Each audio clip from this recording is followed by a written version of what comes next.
He stopped mid-practice, grabbed his neck, and suddenly the entire Australian Open went quiet.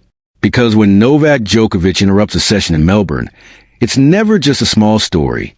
It's a warning sign. And with a 25th Grand Slam hanging in the balance, every movement of his body suddenly matters more than ever. Today, we're breaking down what Djokovic's injury update really means, why his Adelaide withdrawal is more serious than it sounds, and whether this Australian Open could quietly become the most dangerous Grand Slam of his career. Stick with me, because later in this video, I'll explain the one thing fans are completely overlooking about Novak's body right now, and could change how this tournament unfolds. Novak Djokovic isn't chasing history anymore. He's running alongside it, trying to stay one step ahead while time keeps grabbing at his legs. At 38 years old, Djokovic arrived in Melbourne with more questions than confidence. This was supposed to be a clean start to his 2026 season. Adelaide was lined up. The warm-up schedule was set. Everything looked routine. Then came the withdrawal. Officially, Djokovic said he wasn't physically ready. That phrase sounds harmless on paper, but in tennis language, it usually means something deeper. Players rarely skip tune-up events unless their bodies are sending signals they don't like. For Djokovic, Adelaide wasn't just another ATP 250. It was rhythm. It was match toughness. It was a controlled environment to test himself before the brutality of best-of-5 set tennis. And he didn't go. That decision alone raised eyebrows across the tour. Because Novak Djokovic doesn't miss preparation lightly. He's obsessive about details, about routines, about stacking every possible advantage. So when he says he wasn't ready, you listen. Then came Melbourne. Earlier this week, Djokovic stepped onto the practice court, started hitting, and everything seemed normal. Until it wasn't. He cut the session short due to a neck issue, and suddenly the speculation exploded. Social media did what it always does. Some fans panicked. Others brushed it off. A few immediately jumped to conspiracy theories about mind games. But here's the reality. Djokovic doesn't fake practice interruptions. He doesn't create unnecessary noise before a slam. If anything, he prefers silence. Which brings us to his injury update. Speaking to the media just days before the Australian Open begins, Djokovic finally addressed what's going on with his body. And for once, there was no mystery in his words. He admitted that recovery takes longer now, that rebuilding takes longer, that setbacks are simply part of his reality at this stage of his career, that honesty matters. Because Novak Djokovic of 2011, 2015, or even 2021 would never publicly frame his body this way. Back then, he spoke like a machine, an unbreakable system. Now, he sounds like a man negotiating with time. Djokovic explained that the setback prevented him from competing in Adelaide, but he also made something clear. He feels good in Melbourne. Not perfect, not invincible, but good enough to compete.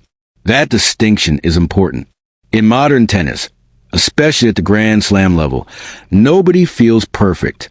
Not Carlos Alcaraz, not Jannik Sinner, not Daniil Medvedev. Everyone is managing something. The question is whether Djokovic can manage his body for 2 full weeks. This is his 21st Australian Open appearance. Let that sink in. 21 times walking into Melbourne Park with expectations, pressure, and the weight of history. And 10 times he walked out with the Norman Brooks Challenge Cup. No man has ever mastered a single Grand Slam like Novak Djokovic has mastered Australia. The courts, the conditions, the rhythm, the mental warfare. This place bends to his will. But bodies don't care about legacy. At 38, Djokovic is no longer fighting opponents alone. He's fighting recovery timelines, stiffness, and the cumulative toll of 2 decades on tour. That's why his comments about recovery weren't accidental. They were strategic honesty. He's lowering expectations externally while managing them internally. Now, let's talk about the elephant in the room. The 25th Grand Slam. This number has followed Djokovic everywhere. Every press conference, every practice clip, every headline. It's become both motivation and burden. When asked about it, Djokovic didn't deny its importance. But he also didn't chase it verbally. He reminded everyone that 24 is already historic. that his career is already complete. That appreciation matters. That's not deflection.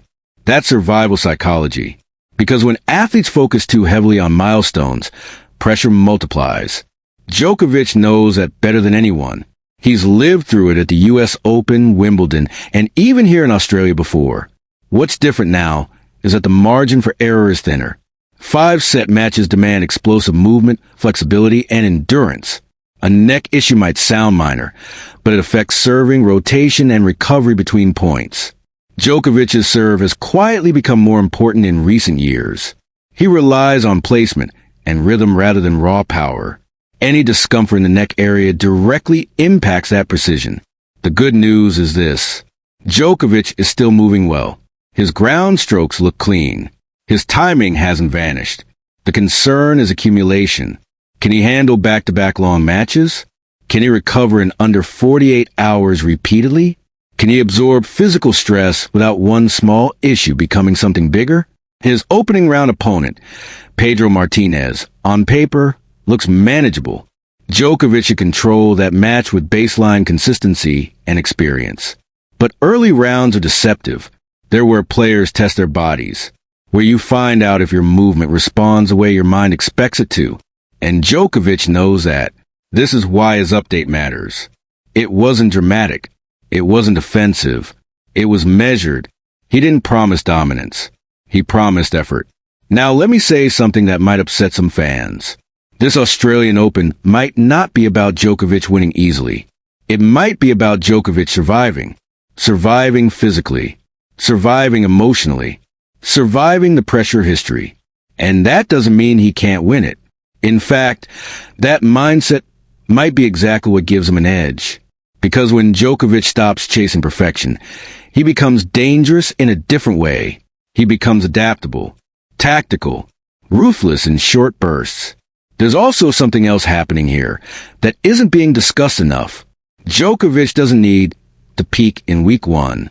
He needs to peak in week 2, which means the early rounds could look slightly restrained, slightly controlled, less explosive than fans are used to.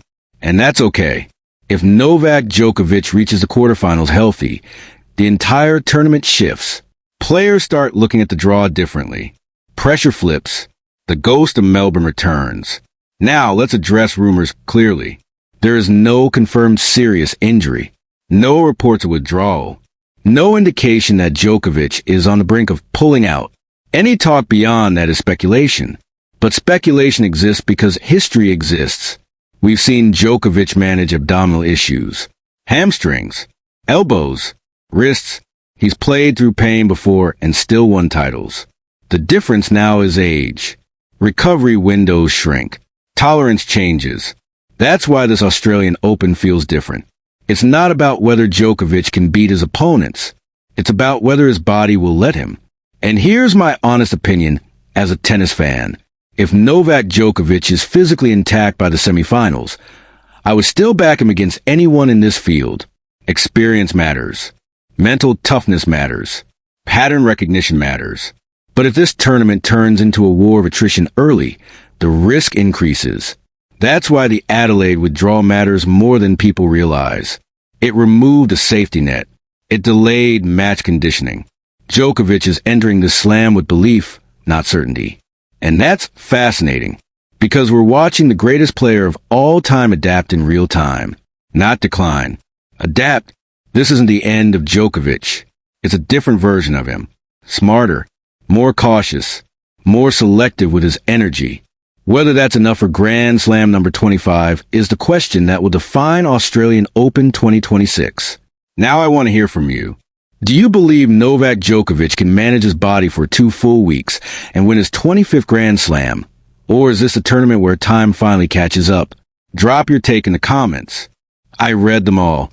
And if you want real tennis conversations, not headlines, you already know where you are.